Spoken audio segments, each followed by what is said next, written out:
everybody. Thank you for joining me. I hope you're doing great. I'm sorry it's been so long since I have put anything out. I have been a little bit under the weather and haven't felt the best. So, again, I apologize, but here we go. So, this is a very recent story, and I don't have that much information, but it is very interesting. I'll get started. On October 26th of this year, not even a month ago, Dilek Ertek, and I hope I'm not butchering her name, fell to her death on the Norwegian Spirit. Dilek Ertek was a beautiful, intelligent, wealthy woman who owned Tyffany's in Turkey. Her first Tyffany & Company store was opened in Istanbul in 1995. She was well educated with a degree in architecture, and she studied diamonds at the Gemological Institute in New York. According to ShowBizCorner.com, she had a net worth of $20 million. I'm not sure how credible that site is, but it's safe to say she was wealthy. The cruise was to celebrate her 72nd birthday.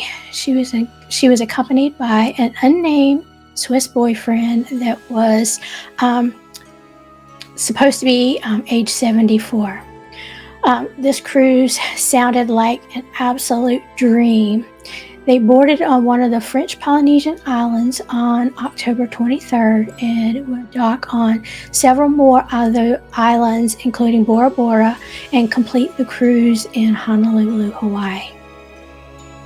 However, CCTV caught her body going over a room balcony on the early hours of October 26, 3 a.m. to be exact.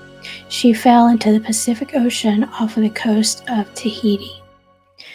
I'm certain the cameras looked down the side of the ships, not into the balcony or cabins, so not to invade privacy.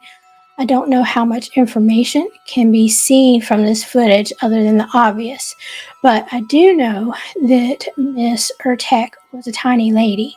Depending on the source, she was between 5'1" and 5'2". CruiseCritic.com states cruise ship balconies are supposed to be 42 inches, but I've read that some are 36 inches. So I'm unsure what the exact height was, but being a short girl myself, I know I couldn't accidentally fall off a 36 or 42 inch railing. And even if this woman was in great shape for her age, she was turning 72 years old. But here's the kicker. Her boyfriend did not report her missing until 20 hours after the cameras recorded her going overboard. So obviously, someone is not monitoring these cameras 24/7, or it would have been witnessed. According to Ertek's son, her jewelry was also missing from the room safe.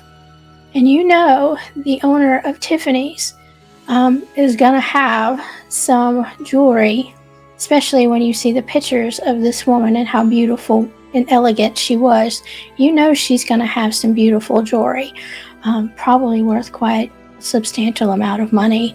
You know she's going to have some on board with her to wear on, elegant night and such. So, a couple days ago, new information was released from au.new.yahoo.com that a couple from Michigan that were honeymooning on the same sailing as Miss Ertek witnessed an interesting encounter between the jewelry tycoon and her boyfriend. The newlyweds, Mr. and Ms. Bennett, sat beside them on a tender returning to the Norwegian Spirit. Quote, "When I saw him, he looked very disheveled. She was sitting in the aisle looking miserable. He offered his seat to her when he noticed she was sitting in the aisle, but she refused. They did not speak the entire 20-minute ride, which I found odd." End quote. This is what Mr. Bennett told Yahoo News Australia. Several days later, the Bennett saw officers in security questioning Ms. Ertek's boyfriend and was quoted as saying, Quote, "It was so unsettling. He was being questioned by at least 2 officers and 4 security guards at the same time. One of the officers was frustrated with him because she said he kept contradicting himself. She asked him when he last saw her and what he said yesterday evening. She said, 'That is not what you said earlier.' He was very animated, and so were some of the officers, so naturally it caught our attention.